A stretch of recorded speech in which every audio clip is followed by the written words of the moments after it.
حق حیران به وي فقیر په دروازه کې حق حیران به وي فقیر په دروازه کې زمونږ نشته دی زنځیر په دروازه کې د یو چا د کور وهل راته اسانو خو تیر نشم د ضمیر په دروازه کې قدرمنو د دغه شعرونو څښتن او د پښتون وطن یو د ځانګړي اسلوب مالک شاعر د چا د شعر نه چې د دې چاپیرچل ریښتونې عکاسي کیږي د چا شعر چې په یو وخت باندې مزاحمت پکې هم دی د دې خاورې دردېدلې ځپلې جړېدلې ماښامي پکې هم دي او په تیره د پښتون ولس معاش ته هم بریخي.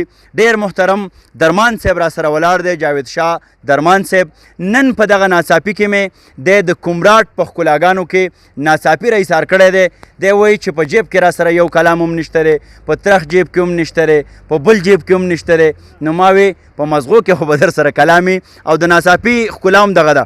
درمان صاحب داسې ده که نه چې ناڅاپي موږ په دې ګاډي کې هم راوتي وو او درمان صاحب کې بله دا هم ده زه ډېر شوخ و شنګ سړی یم او دا ډېر خاموش طبع سړی دی نن ګورو چې دی ما خاموشه کوي او که زه دی ګویا کومه بیا هم د دغه ناڅاپي صدارت به ډېر محترم جاوید شاه درمان صاحب کوي زه به پکې یوازینی شاعر یم. نو درمان صاحب تاسو تایید کوئ؟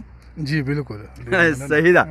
نو درمان صاحب ستاسو په اجازت باندې یو څو شعرونه چې لکه سپین غر چې د ځمکې نه اوچت دی لکه سپین غر چې د ځمکې نه اوچت دی په پښتون فطرت کې دومره شرافت دی او د انکار د جرت هم بلها مزوي د انکار د جرت هم بلها مزوي مسلسل اقرار والله چې اذیت دی او د نشو او تماشو به څه لذت وي د نشو او تماشو به څه لذت وي د لذت انتها څه د اطاعت دی او چې د یار نوم مې څوک اخلي ورپسې ځم چې د یار نوم مې څوک اخلي ورپسې ځم د اجمل سره مې دا مشابهت دی.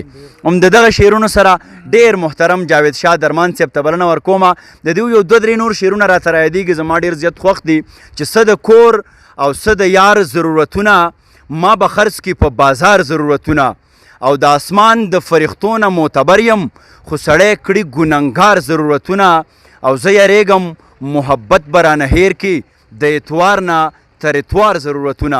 دا تاسو او دا ډیر محترم جاوید شاه درمان صاحب.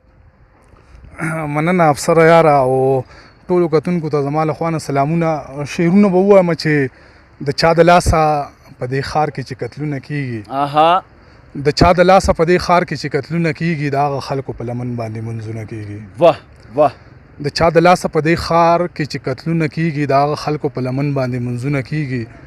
شکر وباسئ چې لا اوس هم پې فصلونه کیږي شکر وباسئ چې لا اوس هم پې فصلونه کیږي بلا موده شوه په دې خاورو جنګونه کیږي. واه واه واه شکر وباسئ چې لا اوس هم پې فصلونه کیږي بلا موده شوه په دې خاورو جنګونه کیږي. ښه شعر دی. نو چرته چې څوک پردي جنګونه ځان له کور ته راوړي هلته کې بیا په جوماتونو کې بریدونه کیږي.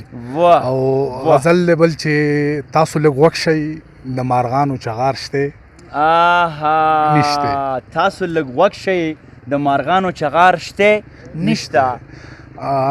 دا خو کومراټ دی دلته کې خو دا ونې ډېر دي خو زموږ په لا غرونه چې دي هغه خلکو صفا کړي دي. نو دا ما په هغې تناظر کې لیکلی و چې تاسو لږ وخت شئ د مارغانو چغار شته نشته زموږ په غرونو کې نختر او چینار شته نشته زما په تګ د لګېدلي بندیزونو نه پس د یار کوڅه کې هغه ګرد و غبار شته نشته. زما په تک د لګېدلي بندیزونو نه پس د یار کوڅه کې هغه ګرد و غبار شته نشته. د دې زړه چاودي انتظار نه مو خبر دی که نه په دې اختر د راتلو آثار شته نشته. د دې زړه چاودي انتظار نه مو خبر دی که نه په دې اختر د راتلو آثار شته نشته. او چې در نه وغواړم زړه مثال خبره کوم ردي عمل به دې ویسه مثال خبره کوم زما په نوم باندې منکره شه خو څه به کوې کرابهیږي د رانجو مثال خبره کوم د لاس په نښو به مې اور پورې کوي او که نه ستا چې وي بل سره واده مثال خبره کوم.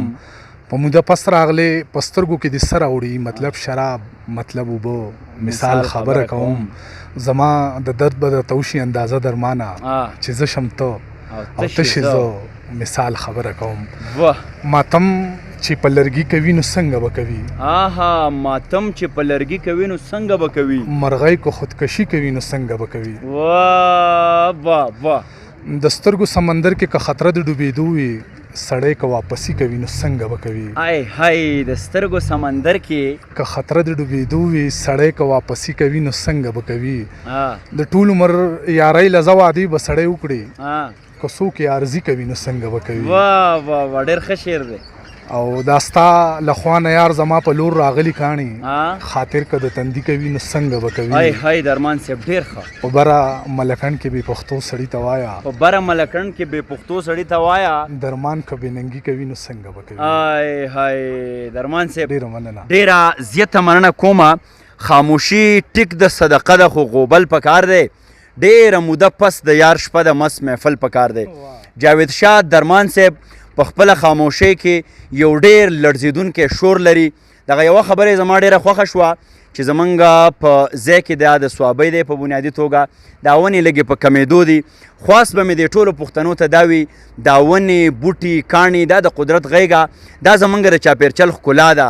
دا موږ سره خبرې کوي.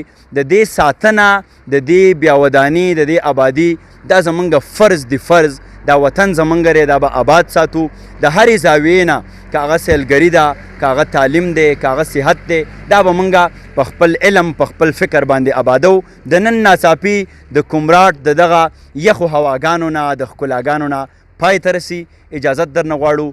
ښاد آباد او بریالي اوسئ.